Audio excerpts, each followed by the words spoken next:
All right. Well, we're going to go to that last session. So, guys, let's go ahead and turn over in your booklet to the last session. And, we were talking about spirit, soul, and body and how God created us to be spiritual beings, to connect with God spiritually and to connect with our spouse spiritually. And then we're also have a soul, right? Emotions, feelings, a will, thoughts, our thinking processes. Laughter comes from your soul. All those things are a vital part. That's the social element of your marriage. But then we all have a body with physical needs. And so here I want to focus, the last session, we want to focus on the sexual element of our marriage. So connecting at the physical level, that physical level. We have a spirit, a soul, and a body. And so we're going to talk about that today. We're physical beings, right? We have a body, and our bodies have needs.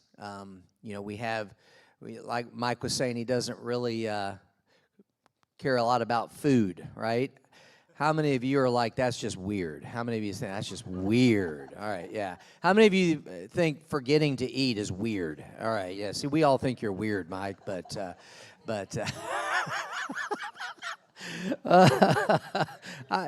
he drinks coffee. He never Dan's a forgets lot that. like you, Mike. He's the same way. He said he drinks coffee because it helps him work more. But no, I mean, we crave food. We got to have water, sleep, right? We have to have sleep, and yes, sex. God gave us a sex drive, and so, I think it's important at the very beginning there I want you to fill in the two blanks at the very top. All right, I want you to get this. Sex was created by God. It was God's idea, not man's invention. So both the blanks are God, and so. I want to just right away say that sex is a God thing. He invented it. He came up with the idea. It's something that we need to understand. We need to really let that sink in, that sex in the right context is a wholesome, it's a godly thing, and, it pleases the Lord. You understand that? It isn't that he tolerates it. No, he invented it, and it's like he's really pleased when a married couple is engaging in marital intimacy. That pleases God. That makes God happy. And so God designed it as an integral part of the marriage relationship. Look at the verse I have in your handout. It's Hebrews 13:4. It says, marriage is honorable in all, and the bed undefiled. Notice that. The marriage bed is undefiled. It says, but whoremongers and adulterers, that's when sex goes outside of the boundaries, right? It says, whoremongers and adulterers God will judge. And so sex is a good thing when it's in the proper context. Through the years, Denise and I have talked to a lot of couples, as I said, 30 years in ministry, 35 years. You talk to a lot of people. And what we found is that a lot of people really struggle with their view of sex because of painful past experiences. And that is certainly understandable, but not desirable if you have chosen to be married. And so, that's the thing. If you've chosen to be married, then all of a sudden now there's another person involved in that. And so sometimes people do...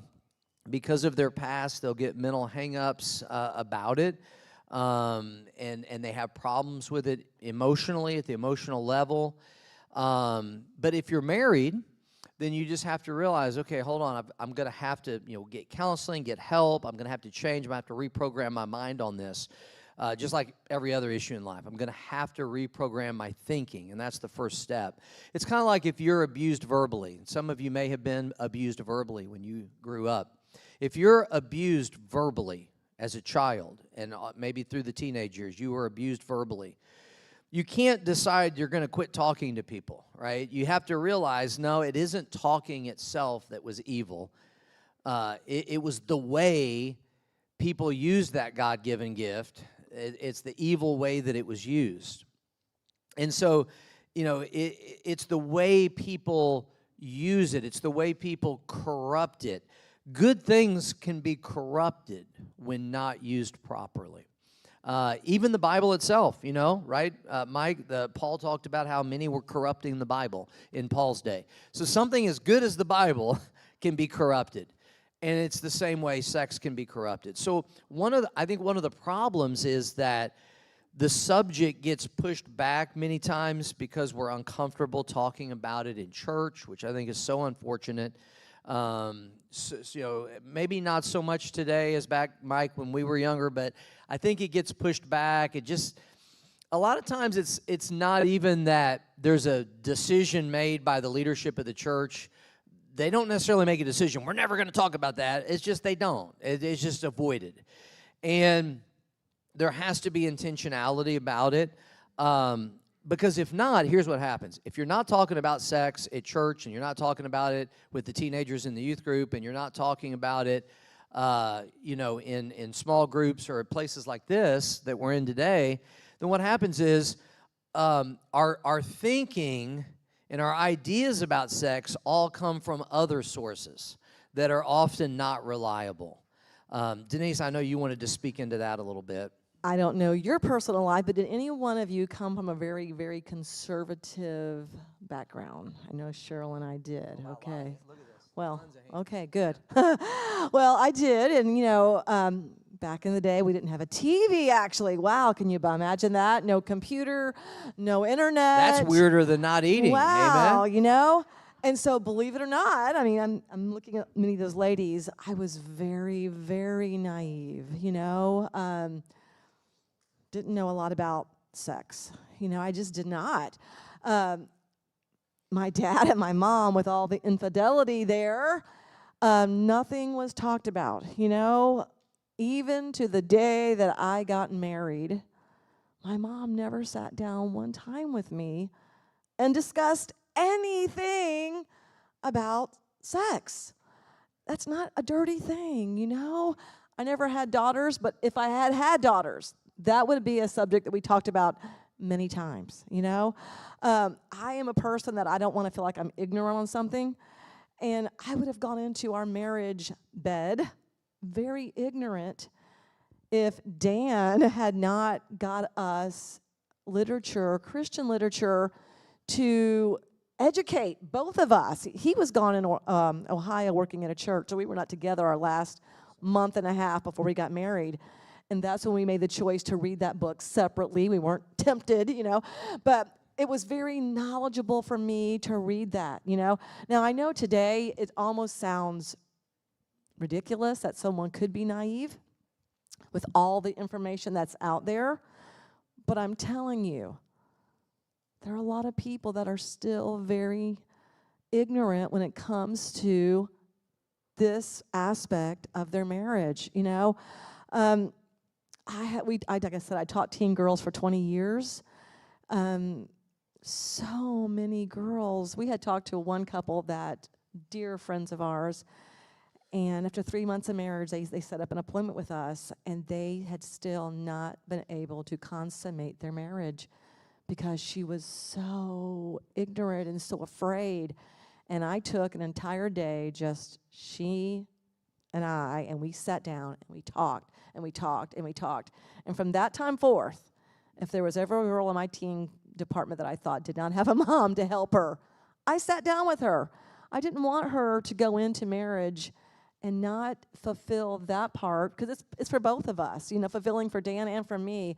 And I think in many times, our Christian marriages, we don't talk about this enough. So ladies, I want to encourage you, especially if you have daughters, this is not a hush-hush subject, Be open with them. Of course, there's appropriate times to do that, but be open with them. But also, in your own church community, I'm not saying this is a man, and I don't talk to Mike about this, but there are times when other ladies, because all through your life, ladies, as our hormones change, our sex drive change, our body change, There's nothing shameful in that, but I wish people would help me. Hey, when you get in your 40s, this is going to happen. When you get in your 50s, this is going to happen. I ain't got 60 yet, but it's coming.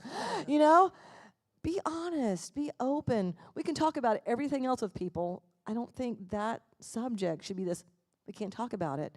we as Christian ladies need to share that with other Christian ladies. And following up on what she just said, Paul talked about it. In fact, I haven't really had you turn in your Bible. I've just had the scriptures in the handout for you.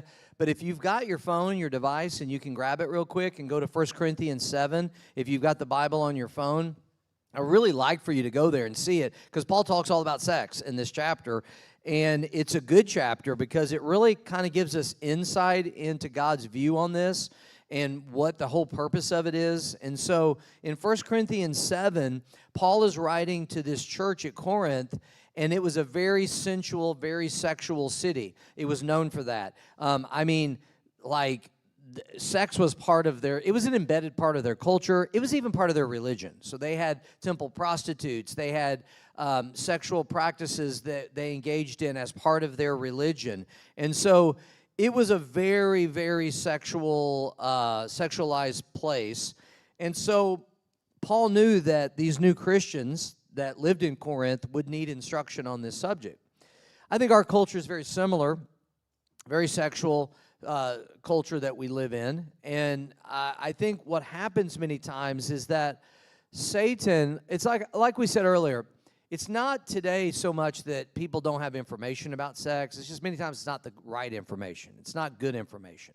And that's where the church has to come in and give good information and give right information and give right perspective on it, because there's all kinds of wrong perspectives on it. And so Satan wants us to pursue sex with no concern for moral boundaries, right? That's Satan's plan. Just pursue it. It's just another act. It's like eating or drinking or sleeping. Just pursue it with no concern for any boundaries, which creates hurt and scars.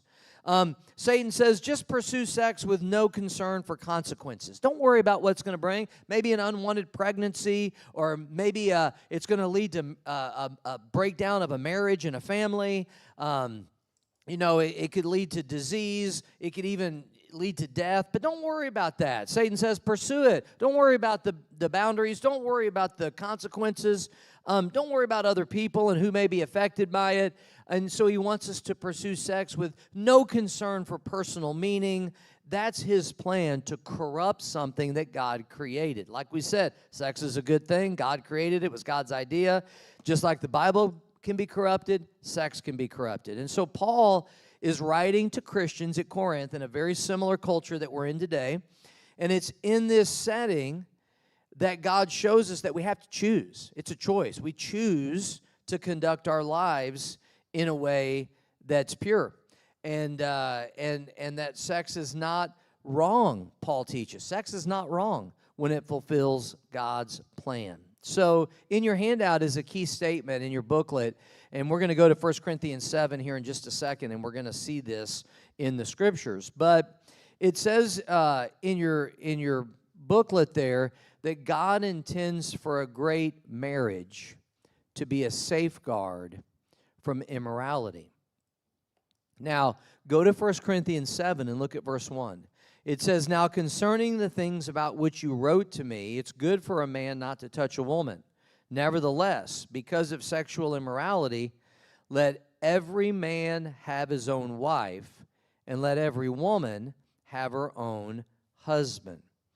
So he's saying that you should not remain single at the expense of purity. If you go down to verse 9, notice that verse there. He says there, but if they cannot restrain themselves, let them marry. For it is better to marry than to burn with passion. And so basically what God does here is he's giving us the boundaries for sex. And marriage is a God-given boundary. It's a good boundary. Sexual intimacy, in fact, this is in your booklet. I want you to get this. This is an important statement. I'll have Denise speak to this. Marriage is a God-given boundary. Sexual intimacy is what sets marriage apart from all our other human relationships. Denise, I know you wanted to just say something about that.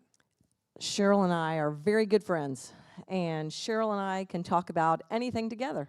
You know, we can do anything together. Leah, same way. I've known you a long time. I can go shopping with Cheryl. I can pray with Leah. I know Kaylee had to leave early, but I've known Kaylee since the day she was born. I can spend time with Kaylee. But the one thing that I can't do with any of you, that I can only do with Dan, is that sexual relationship. God has made us all relational, and that's great, but he has reserved one special relationship that's only meant for that husband and wife together. Once again, that illustration of my paper clip and my glue. I can undo that paper clip and it's all separated, but you know what? That glue that makes us together and makes us different is that sexual relationship. Yeah, that's so good, because think about the paperclip illustration. Last night, some of you maybe weren't here, but she took a few sheets of paper and paperclipped them. And, those can be separated without any damage. But then she had what looked like one sheet of paper, but it was actually two that she had glued together. And, you can't separate those without hurt going on. And the illustration there, too, I think carries through here that, like a paperclip, she can do all kinds of things with friends like Cheryl and Leah and Kaylee Any and of you. Candace Roberts, as our close friends. And she can do all kinds of stuff. Pray with them, go shopping with them, do fun things together, pray together. All those things she can do with them. But sex is the one thing that God gave that sets marriage apart from all those other relationships. And it's more than just marriage is more than just a loving relationship between two people. It's a covenant. It's a binding agreement. It's much deeper than a contract. A contract's like the paperclip, right? A contract's like that paperclip. You know how that is, and I've got sermons like that. I've paperclipped them together, and they can easily, the pages can be separated. And that's like a contract. But a covenant is like those two pieces of paper that have been glued together. That's a whole different deal, a covenant. And your marriage is a covenant that you made between your spouse and between you and God. And it's a desire that you make publicly where you say, I am committed to this person for life, right? And it's made in public. It's a legally binding agreement before God. It's consummated in that sexual union. And so it's a serious deal. And Paul is teaching that marriage here is to be a safeguard from immorality. It's a safeguard. In other words, what would have been wrong now is sanctified by the marriage bond. Hebrews says that the marriage bed is undefiled. What that married couple does in their bed is between them, right, and them alone. And God says it's a good thing, right? That marriage bed is undefiled. What that married couple does is between them, and it stays with them. Can I share something really quick? Of course. Am I going to say no in front of all these people? It's not in our notes, though. That's why I'm asking you. When we, on our honeymoon night, we get to our place, and Dan goes, I want to share scripture with you. And I'm like, oh, thank the Lord. I was very nervous, of course, And so he shares Hebrews 13:4 with me. Marriage is honorable and all, and the bed undefiled. I'm like, oh, my goodness. But honestly, that's so classic of our marriage, But it's true. It's so true. He shared a very true statement, and because my family did not have that, I wanted us to have that. It's undefiled. It's holy with us. Good. So I was in the notes. I hope that's okay. I thought it was good. Okay. Did y'all think that was okay? All right. Marriage, here's the thing I want to hit on, though. Marriage, and this is so important.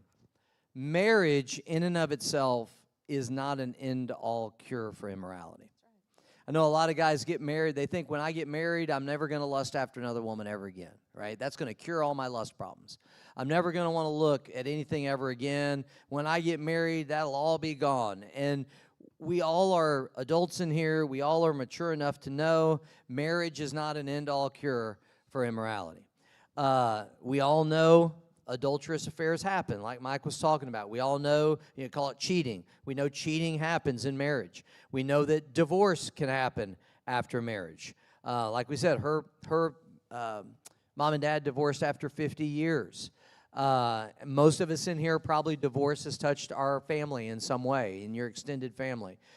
So just exchanging rings and vows doesn't mean people are going to live in sexual purity the rest of their life. It isn't really, and this is, I believe this is in your, look at that next thing in your booklet. So important.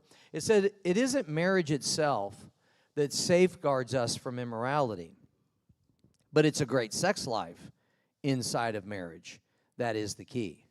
And that's the idea of the scripture. We're going to look at this some more in 1 Corinthians 7. That's what he's getting at. That's why Paul here does discuss in 1 Corinthians 7 the healthiness of the sexual relationship within marriage. Marriage is, it says in your booklet, marriage is not just the signing of a piece of paper. There needs to be an intimacy, a desire for one another, and it's satisfied in a way that keeps your eyes and your heart, and the blank there is from wandering. We talked about that last night. It keeps your heart from wandering outside of the marriage bond. Look at verse 5, 1 Corinthians 7. Go back to the scriptures, and let's look at verse 5. It's okay. It says, do not deprive one another except with consent for a time. He's talking about sex right there. And he says, do not deprive one another, except, he says, with consent. You both agreed on it for a time, that you may give yourselves to fasting and prayer, then come together again, so that Satan does not tempt you for your incontinency. That's the idea of that, is a lack of self-control. And so he says, make sure you come together again. So the context there is this. Here's what Paul is teaching. It's in your booklet. Go to your booklet. And it says, Paul is teaching that you owe it to your spouse to be available to them intimately and not withhold that arbitrarily just because you feel like it. Why? You're one flesh, right? And you're no longer two. You're not single anymore. And the biggest problem I have found when I counsel couples is that they're married, but they still want to live like they're single. And marriage is a call to leave your singlehood behind. And that's hard, right? Because like Mike said, we're naturally selfish. But when you get married, when you're single, remember, Mike, you were single till you were how old? 34, 32? And when you're single, you decide when you want to eat. Or if you don't want to eat, no one's there to harass you to say eat, right?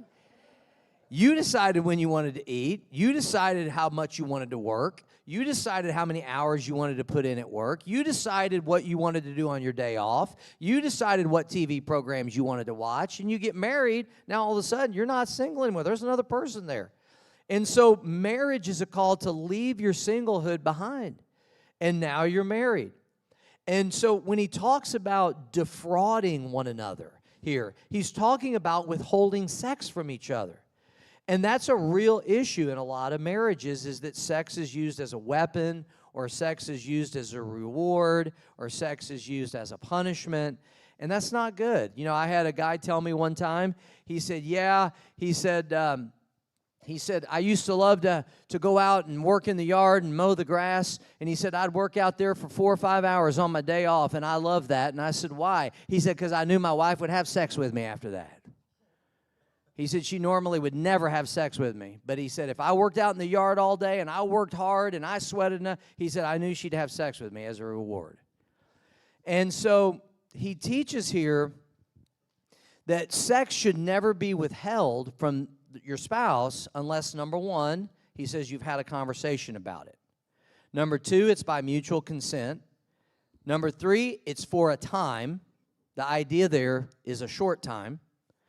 And you have a spiritual reason for it.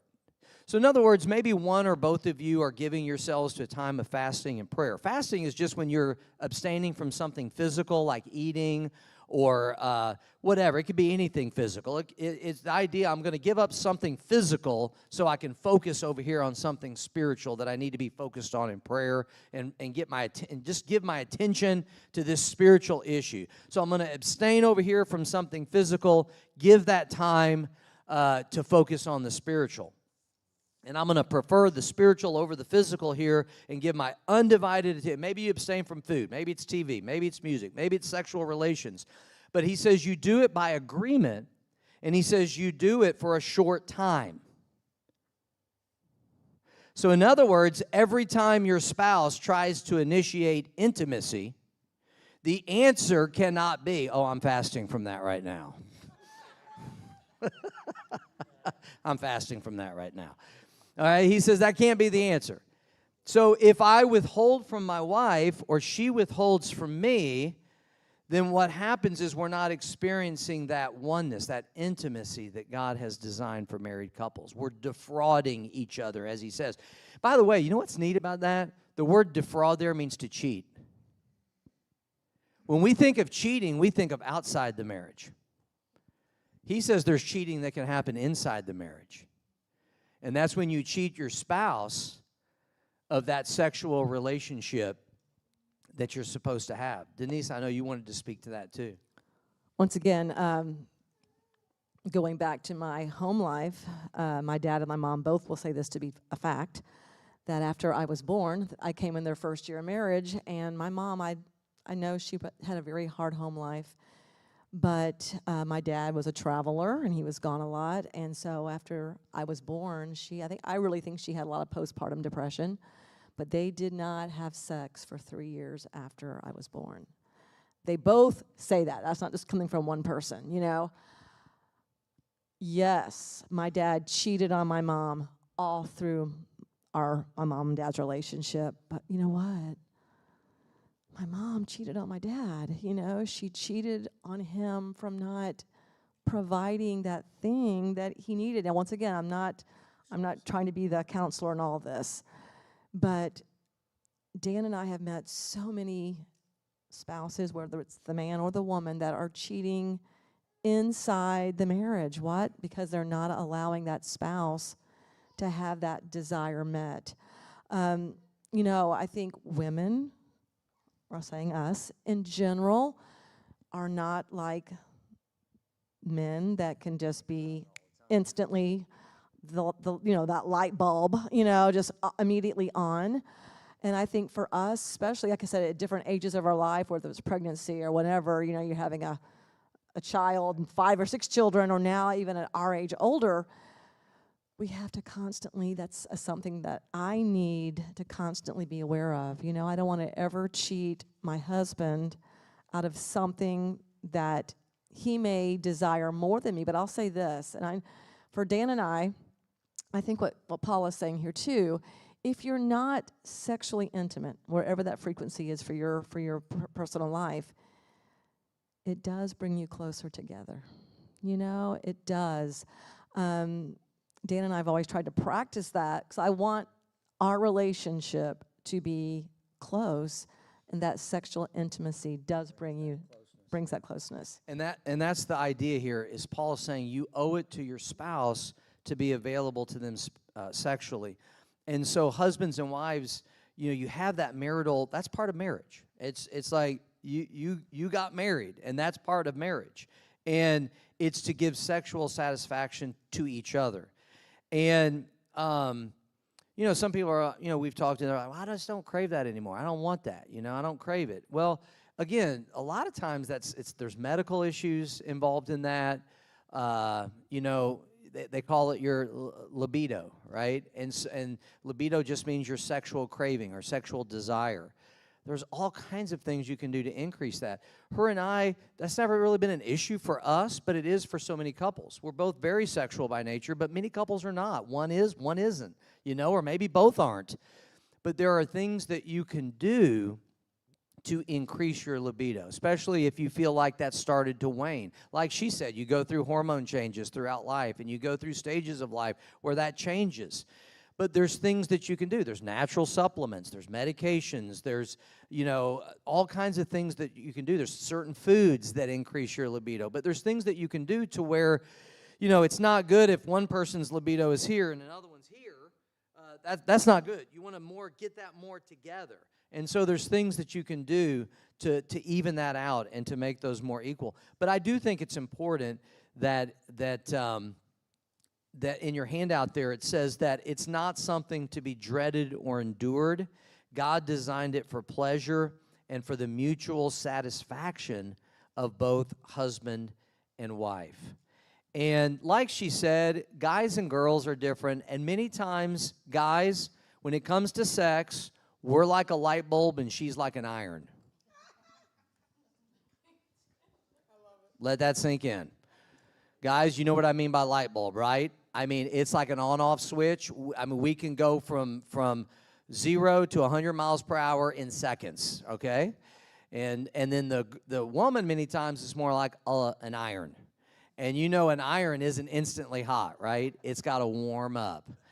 And so women are more like an iron, and guys are more like a light bulb. And so there's that on-off. So you have to understand that, because I think sometimes, guys, we want the first two areas we talked about, the spiritual connection and the soul, spending time together connection. If that's not there, then it's going to take a lot longer for that iron to heat up, all right? And so you have to understand that all these are connected together. And that's why we wanted to do all three today, spirit, soul, and body, because they're all connected together, just as your spirit, soul, and body are connected together. And so, I think a lot of times for men, it's more, sexual gratification is more automatic. It's more obvious, right?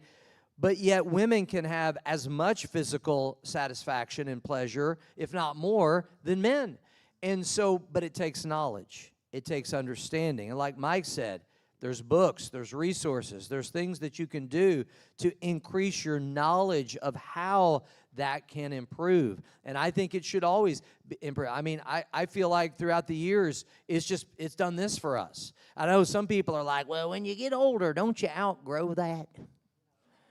Don't you outgrow that? And the answer is no. You don't outgrow that. How many of you know someone in their 70s or 80s and they still eat? Raise your hand if they still eat.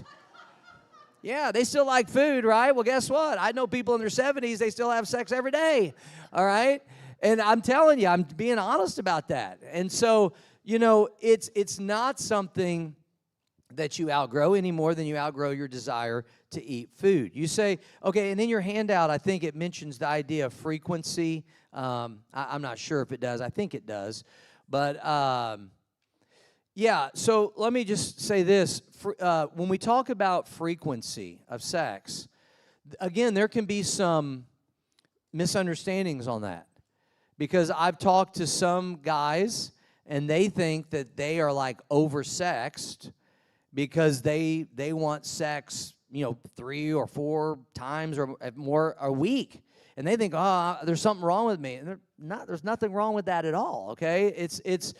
And so frequency is something that you have to discuss. You've got to talk about that. It's a relative term. I know that. Frequency is a relative term. But you don't outgrow it. You don't outgrow the need for that in your marriage. And it's something especially when you have kids, you've got to carve out time. I don't know what that's going to look like for you, but you can't let the kids keep you from enjoying that aspect of your marriage. I know for us, homeschooling, by nighttime, I was done.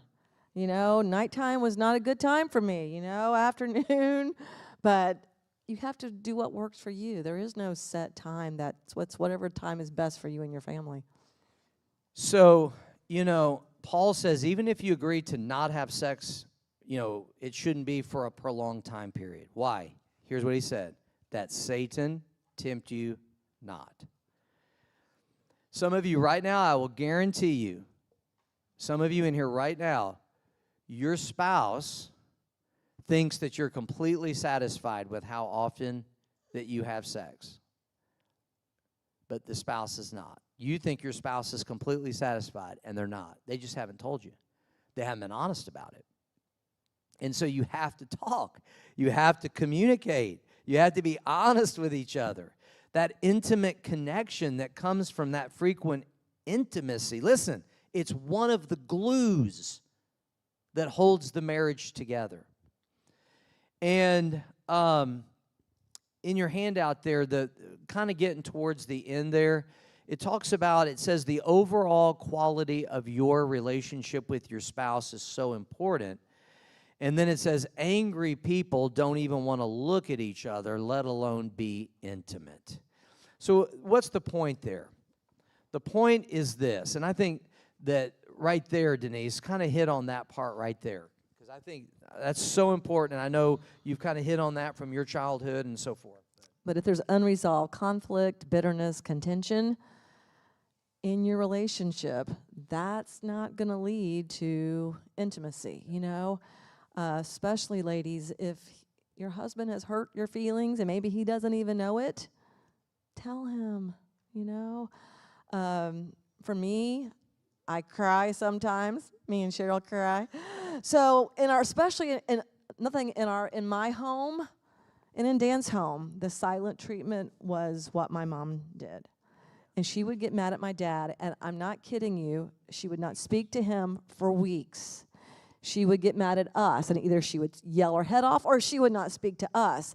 So my way of doing things is when Dan would get mad at me, I would just, and that was not good, you know? She'd just look out the window if we were in the car. And whenever she stares out the window, I know it's not good. And that's. And I would say, "What's wrong, oh, honey?" he'd get madder and madder. I'd say, "What's wrong, honey?" And she'd go, "Nothing. Nothing."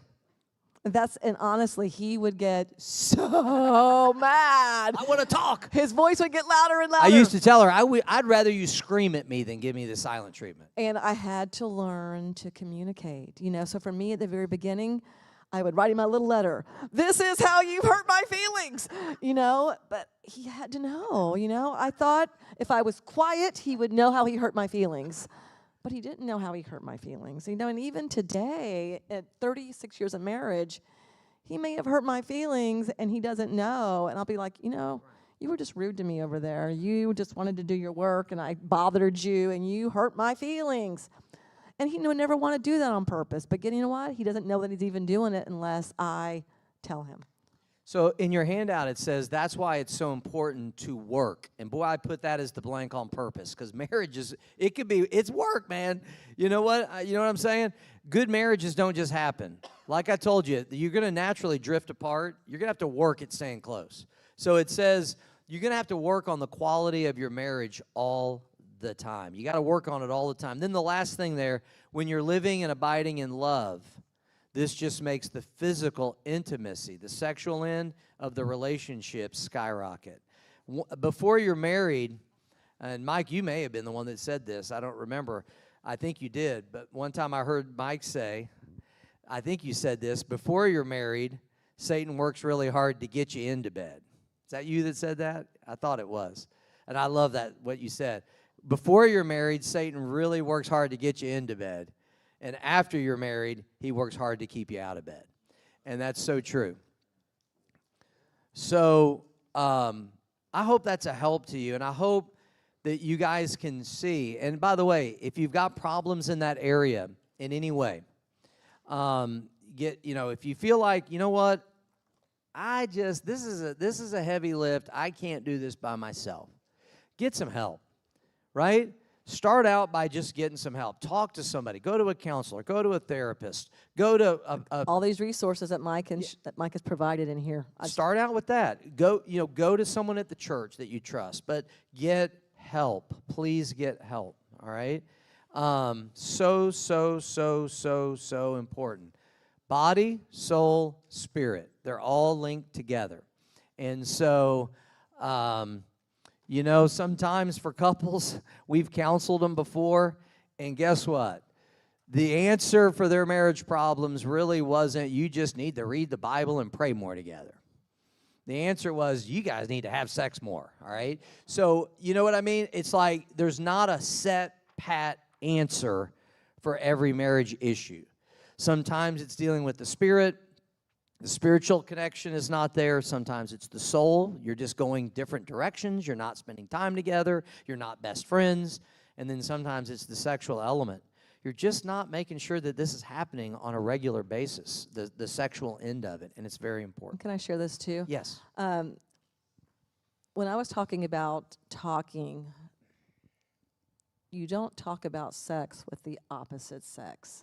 You know, I would never go to Mike or you, Jesse, and talk about our sex problems, you know? If I'm going through a situation, I would find another lady. I could talk to Cheryl. You know, hey, Cheryl, have you ever experienced this? That is inappropriate. That is where those emotional affairs take place, right. You know? We can talk about it now, we're together, but that would be something I would never do. I would never go to a man and say, hey, you know, Dave and I have had this problem. You and your wife had this problem. No, you don't do that. That's not appropriate. That's not what God would have us do, you know? Ladies, you stick with ladies. Guys, you stick with guys. And that safeguards your marriage, right? That safeguards it. And so, you know, when it comes to these issues, your counselor that you trust in or that your confidant doesn't need to be the opposite sex. That's a great, great point. Thank you, honey. That was good. Well, let's do this. I got one more marriage inventory I want to do, and we should get out right on time. So let's go ahead and hand those out real quick, and then we'll go through we'll go through this one together. And so let's get those. Husband and wife both take one, and we'll go through this together. You guys are doing great getting those out quickly. I appreciate it. So everybody kind of, you know, think about it. I want you to be honest in your answers. I'm hoping this will lead to some really good discussion. Like I said, some of you may have issues in this area and you just won't talk about it with your spouse. I hope this will lead you to talk about it. Please be honest in your answers. Do not put what you think they want you to put, all right? The first thing on there, look at it with me, is, number one, I feel very comfortable talking about our sex life with my spouse. Do you agree strongly with that? Moderately? Put a 1 or 2. If you disagree moderately, put a 3. If you disagree strongly, put a 4. That means you're not comfortable. Number 2, I am available to my spouse sexually. Be honest. The next one says there is constant tension in our marriage over sexual frequency. There's tension over sexual frequency. And it may not even be arguing or fighting. In other words, the tension may be inside of you. You feel inner tension over it. So be honest. Is there any tension of any sort in your heart over that? The next one is, there is unresolved conflict in our marriage leading to problems in our sexual life. So be honest about that. Are there some unresolved conflict in other areas that you think are carrying over into the marriage bed? The next one says, sexual intimacy should be equally pleasurable for husband and wife.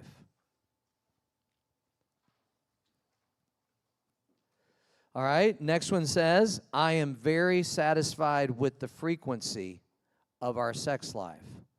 And again, if you're not completely, then maybe you put a 2. I agree moderately. Maybe you disagree moderately. Maybe you disagree very strongly. Put a 4. Okay?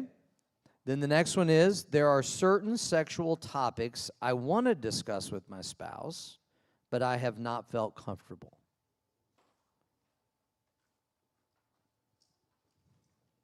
The next one is, there may be emotional or physical issues. There may be emotional or physical issues prohibiting a great sex life in our marriage.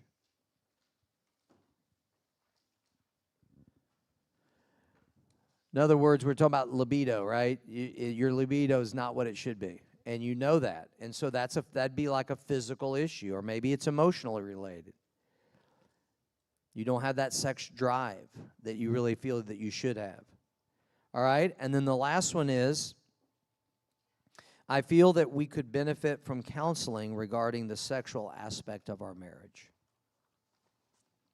Okay, so that's the last marriage inventory. Just fold it up, put it in your booklet. I know Mike will probably tell you, make sure you take your booklet, don't forget it. And then you can discuss those 3 marriage inventories over the weekend with each other and see what each other put. And hopefully it'll lead to some really, really good discussion, I hope. So can I say another prayer for you right now at this point? I'd like to pray for you guys. So Denise and I certainly are available. If you have any questions or if you need to talk to someone, Mike's got my number. Cheryl's got Denise's number. We'll be glad to talk with you. So, Lord, we love you, God. Thank you for this time that we've had together to be able to share, Lord, just the spiritual soul and the sexual part of our marriage relationship. Lord, we know they're all interrelated. They're all important. And so, God, I pray, Father, that you'll bless each couple that's here. And I pray that they can, in fact, enjoy that spiritual connection. I pray that they can enjoy life together and have just a great life together, a happy life together where they can be best friends. And then I pray that will carry over into the marriage bed to have just an awesome, healthy sexual life together. And pray that each of these will just get better as the years go by. We love you, we praise you, and thank you for all that you have done for us. In Jesus' name, amen.